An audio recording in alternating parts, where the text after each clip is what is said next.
Hey, this is Glendon again, and we're getting into pimping Craigslist for fun and profit. Plunder time. This is a little different. If you remember the hustler mindset, you already know there are a few how to find stuff really cheap for free on Craigslist courses. This is going to be different. I'll touch on the free stuff, but this is more for the person that really wants to get the most out of Craigslist.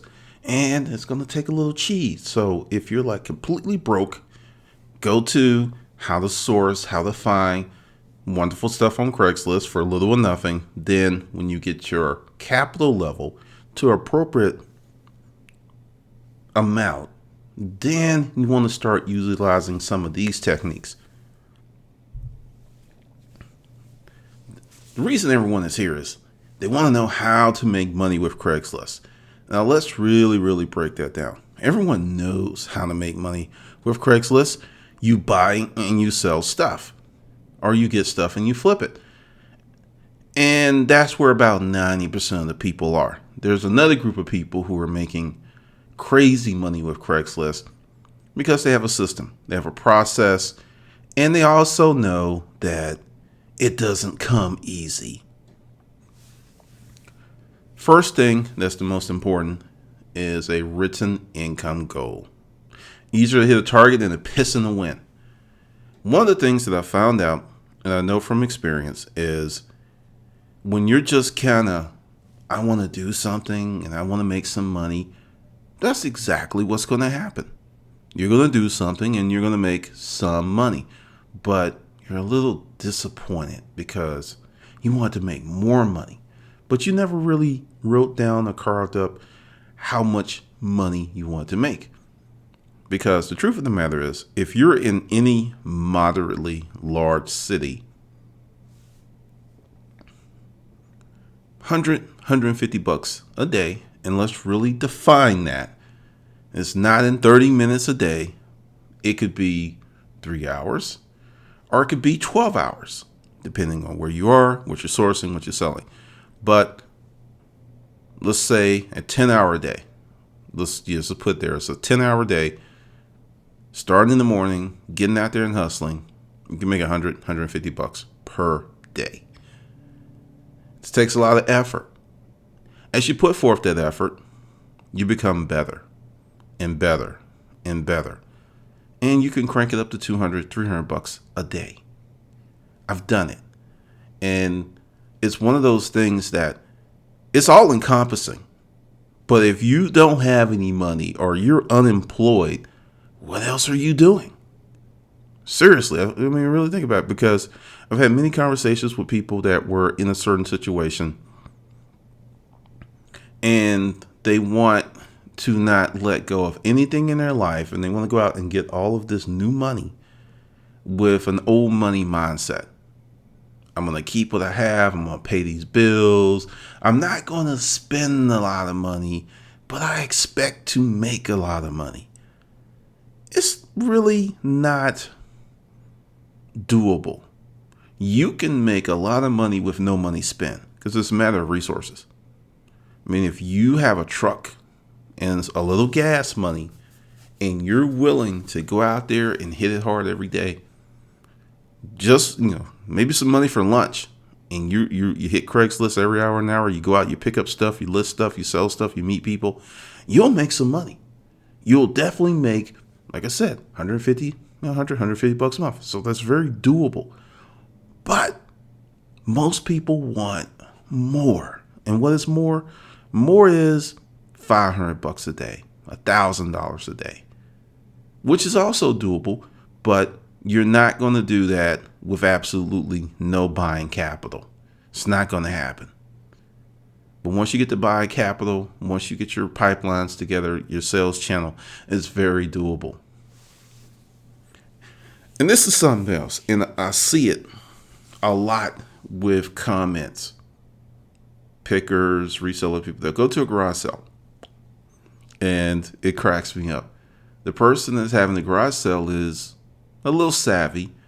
They know that what they have is more valuable than what they think. They're hoping to get more for the garage sale, but the thing is, they have that item in the wrong sales channel. If you have a Pokemon blue purple doll or whatever, and on eBay it's $39. You're not going to get $39 at your garage sale. The reason it's on eBay for $39 is more people will see that doll in a week than if you held your garage sale for a year.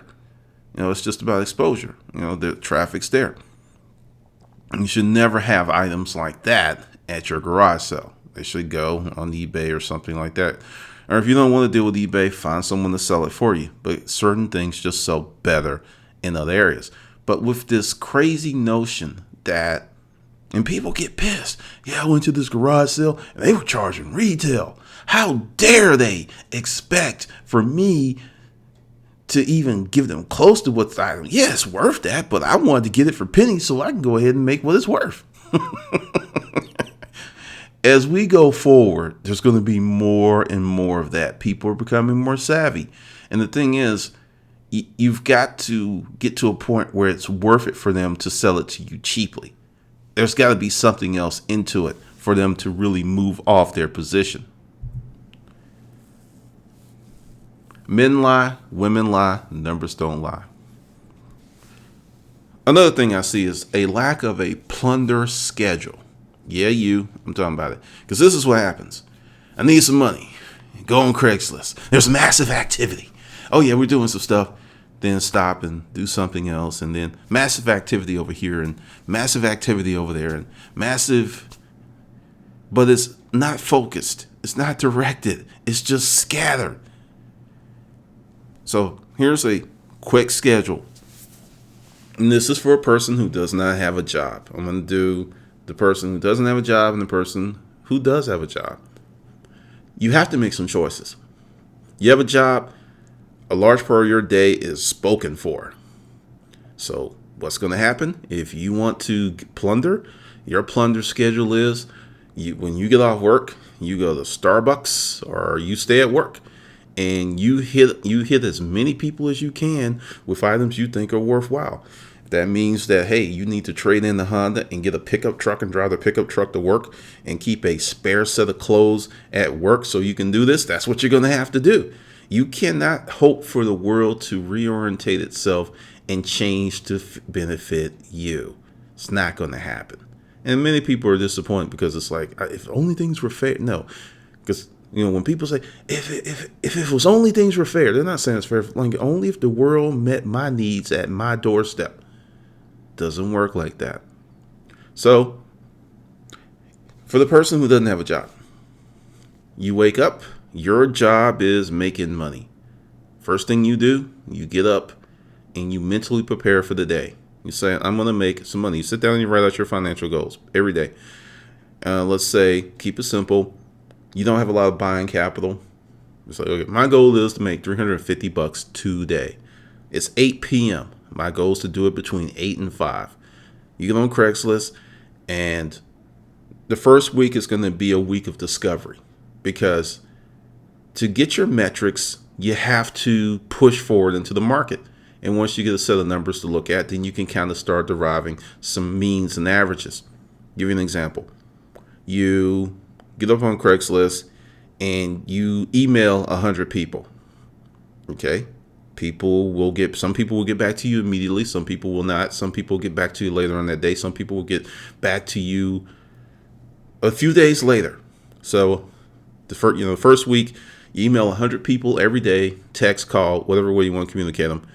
And at the end of the week, you realize that 20% of those people get back to you very quickly.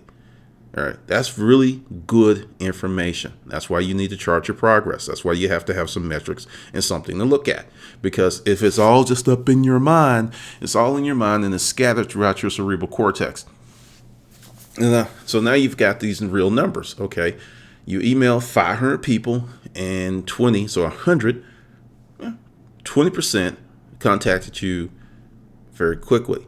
Then you realize that another 15% contacted you later on after they got off from work. So you're getting some numbers. And out of that 20%, you were able to make deals with 5. You got there, the item wasn't what you thought it was. You got there, they wanted too much money. But out of those 100 people, you were able to make 20 deals. And the average ticket price was, let's say, $30. 20 times 30 is $600. You did not meet your daily goal of $300 or $350, but you've got some information, some very valuable information. So you wash, rinse, and repeat. Next week, you do the same thing. And you noticed that because you're better, that about 22% of the people are responding to you, and you're closing deals better, you're getting better stuff, and your average ticket price is still $30. These are just arbitrary numbers. Once you do it, everything will be different. Now you're like at $700. Okay, so you're like, okay, so what I really need to do, I made $600, I made $700 the second week. Now understand, if you're unemployed and you have no money, this is great money. Now it's time to crank it up because you charge your progress, you know what's going on. So for you to safely hit a G a week,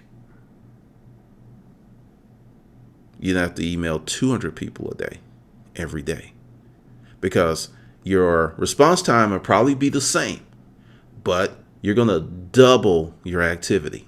And you double your activity on your first week when you weren't keeping information or charts. You did $600. So if things are just horrible and things remain the same at a low ticket price of $30, because I'm going to talk about how to get that up, that's $1,200.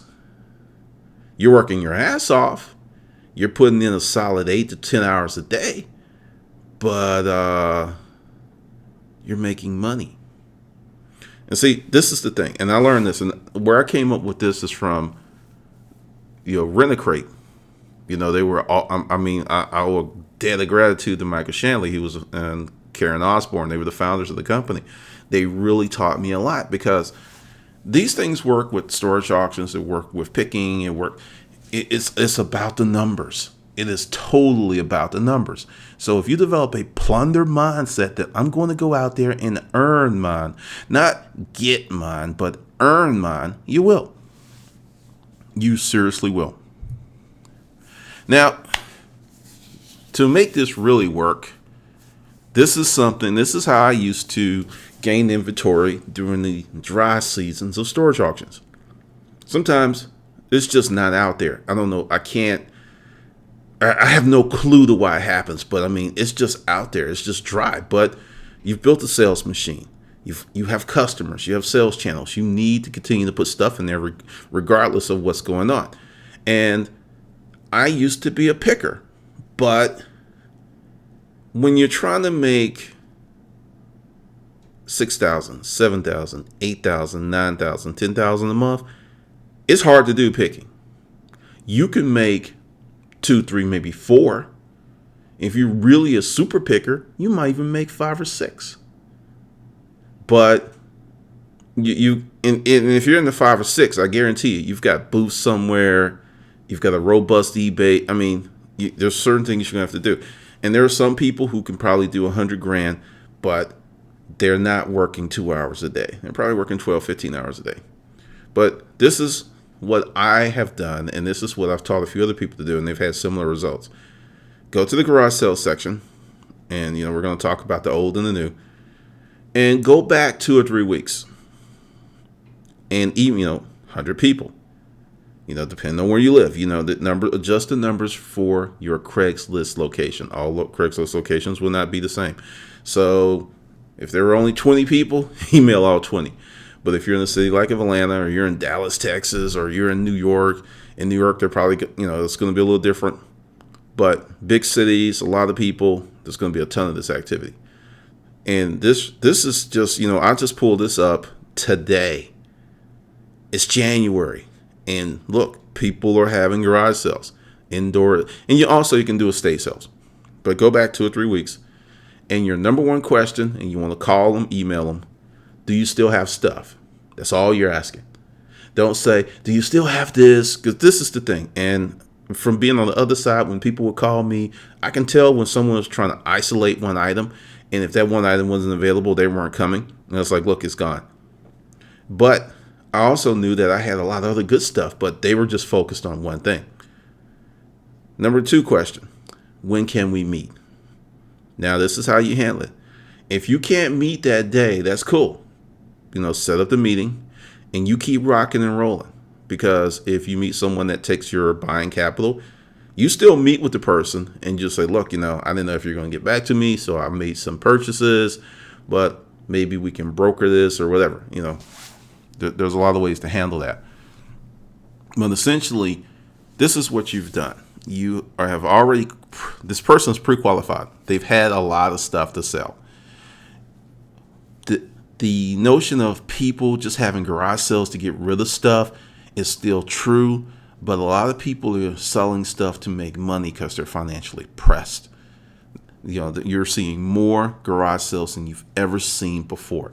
And with all of this activity, it's still very bad. There's a lot of people that just don't know how to have a garage sale. They don't know how to market. They don't know how to advertise. And for you going out there to buy stuff, that's in your benefit.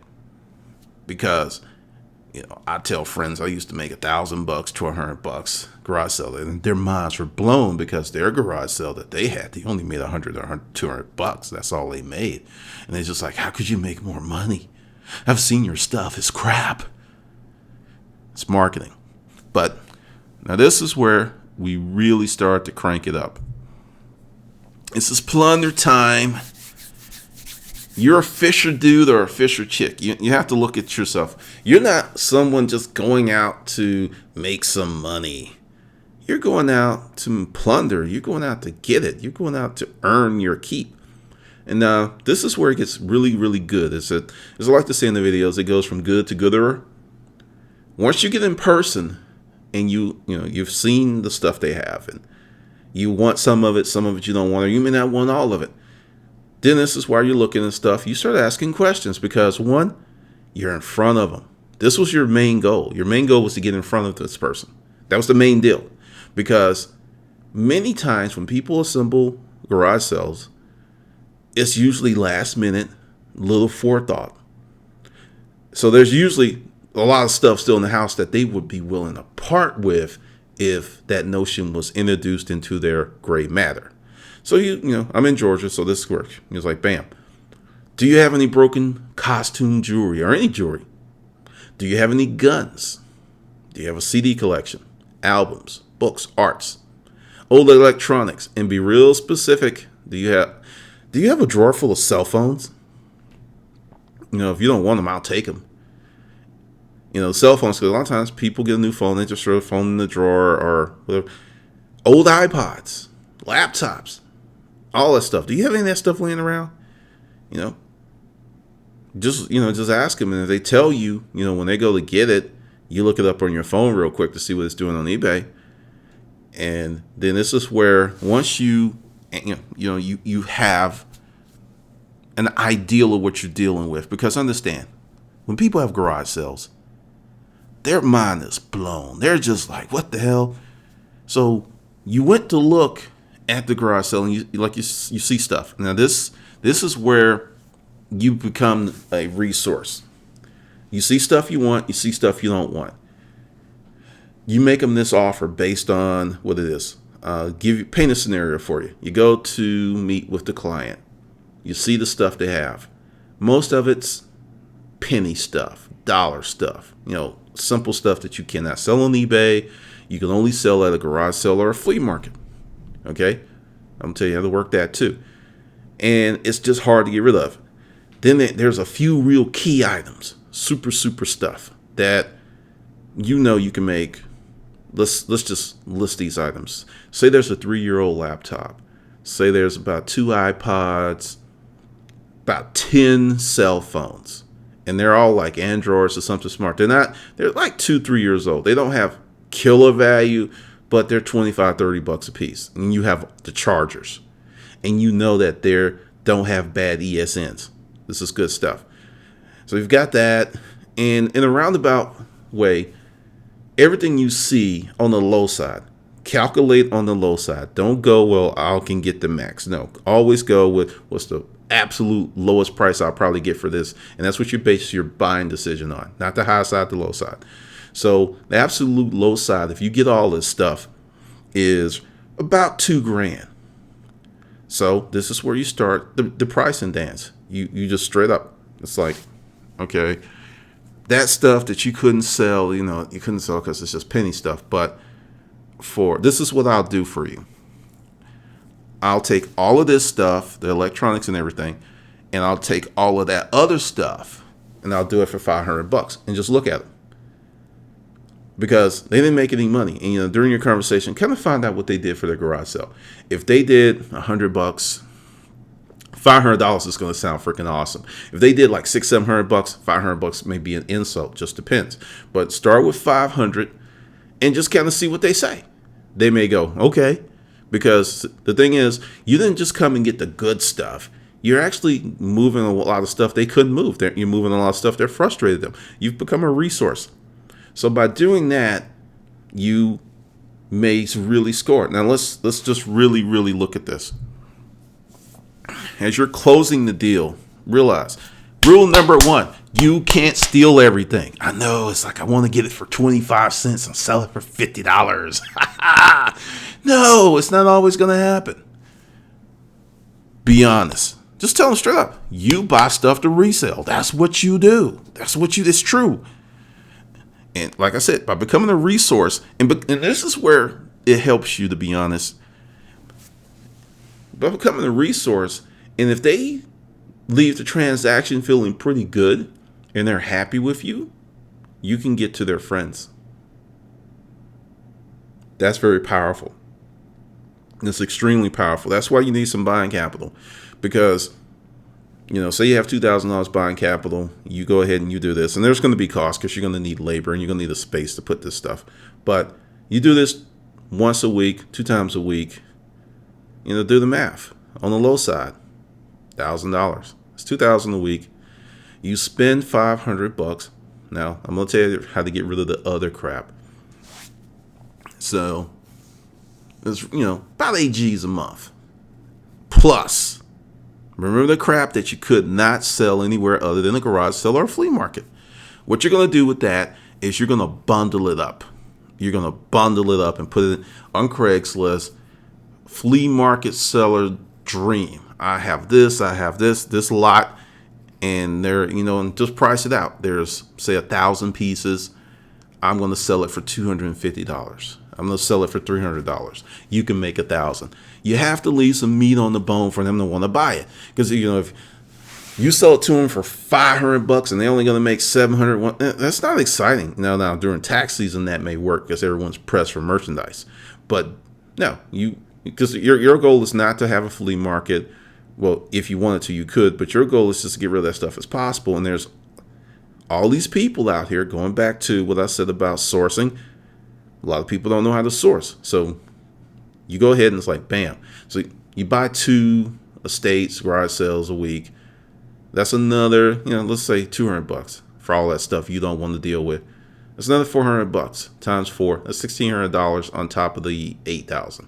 So essentially, that stuff that's a pain that everyone wants to deal with, that pretty much gives you back your operating capital, and then that turns your money into an $8,000 net. Minus PayPal fees or whatever way you try to sell it. Because, I'm just speaking arbitrary terms and just giving you some examples, because once you get out there, stuff's going to be different. Volume buying saves time. You can, 2 hours a week with the right person can be better than a week of just going out there every day. Now, understand, this thing has enough juice for everyone. What I mean by that is, if you have no money, you can work your way up to buying capital, and you want to escalate your business. Because if you just stay, I go on Craigslist, I see stuff, I get it, I flip it, you're going to work yourself into an early grave, because there are going to be more and more people doing that. But by building this business and these resources, you build a business, and it gets to a point where people will start to come to you. People will start referring people to you. Money will start walking up to your door. And this is why this happens. And once you meet, you remove a barrier. What's one of the biggest complaints about Facebook? Actually Facebook and Craigslist. The bullshit factor. The spam factor. Once you meet, you remove a huge barrier. You're a real person.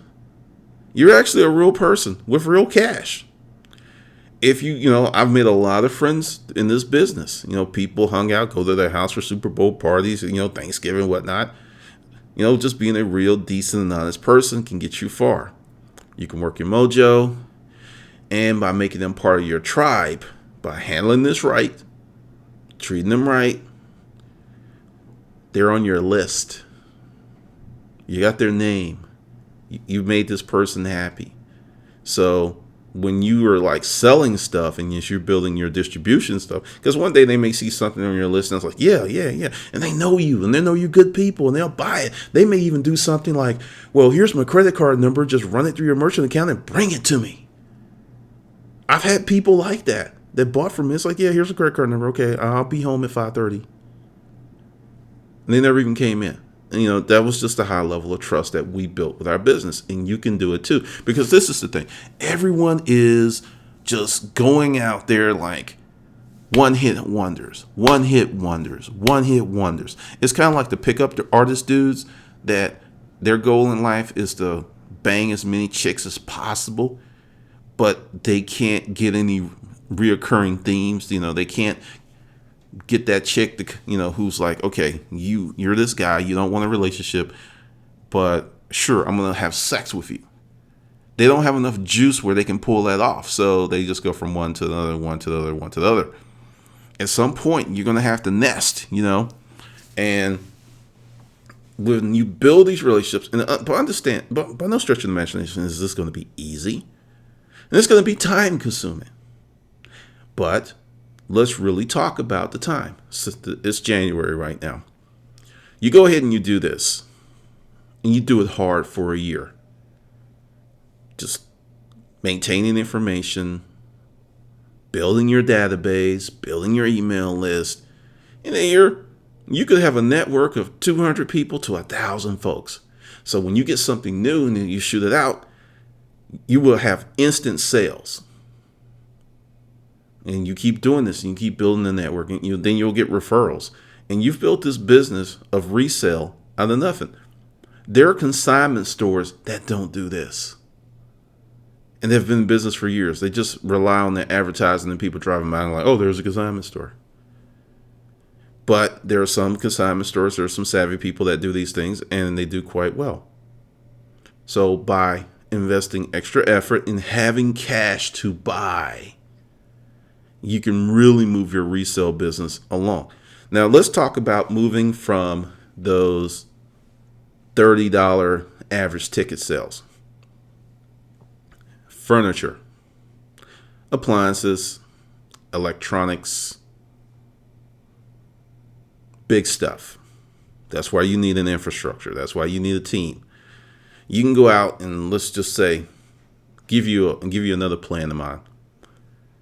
Regardless of when people buy their house, the months of end of September, October, November are heavy furniture buying times.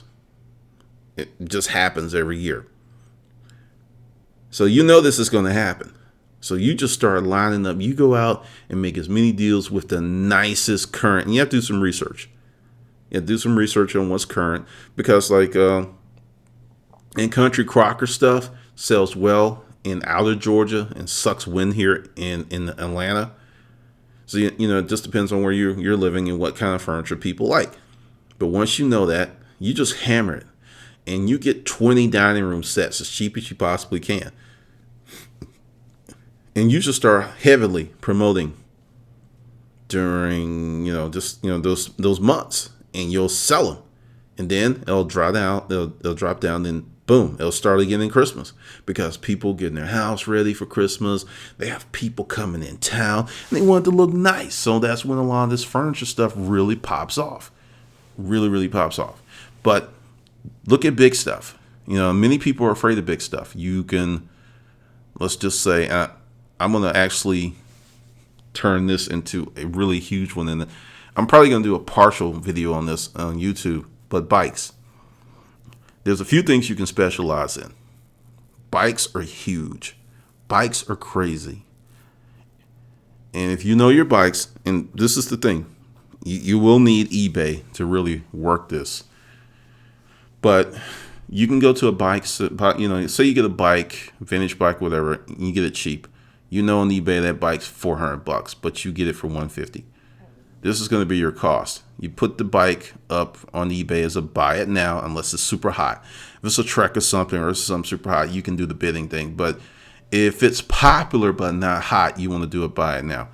And you put that bad boy up there for $495, free shipping in the lower 48 continental, and with a offer to buy. Okay, and you these are your costs. It's going to cost you $38, say $60 to have the bike disassembled, properly packaged, and you can ship virtually any bike except for the extremely large frame ones through FedEx. Get the insurance in case they jack it up. Buy $800 insurance. It'll be a little bit more, but your total cost is probably $220 with insurance, PayPal, and all this other stuff, and eBay fees.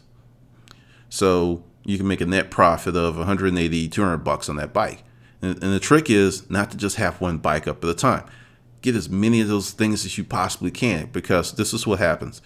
If you have, say, 10, 15, 20 bikes, and you don't have to necessarily buy them all. Like you have someone that wants to sell, but they don't want to do eBay. You go ahead and say, look, I'll do it for you. And you must take possession of the bike. You just can't leave it with them, because if they can sell it, they will, and they won't tell you. So you've got this eBay wall, this eBay ideal, and nothing but all these bikes, like 30. And that brings, and like the bikers are crazy passionate about their sport, crazy passionate. So if it looks like you know what you're doing, you could talk about it, and some of these people, if they like you, it looks good, they'll take your ad and take it over to the forums. Now, the deal with selling with forums, it can be tricky. Some forums, if you're trying to come in there and sell, they will kick you out. Other forums don't give a shit. You just never know until you go. But that is one of the ways to move up, because the thing is, this is, and I'm going to leave it at this, because this is what, this is call it the garage sale plunder technique, is a way for you to get a lot of material and merchandise very quickly. And once you have oriented your mind to the fact that I'm going to make this person's pain go away, which means I'm going to get a bunch of stuff that have no intention of selling, but I'm going to remove it from them, because that's going to make this deal seal. And also, I gave you a way to sell it, because seriously, if you could just like save this stuff up for once a month, if you can't sell it on Craigslist, and just go to the flea market, put blankets on the ground, put this stuff out there. Everything's $1. You don't care. Your goal is to get rid of it. Everything's $1. And then what you do is you put an ad on Craigslist, and you start 3 to 4 days before you actually do this.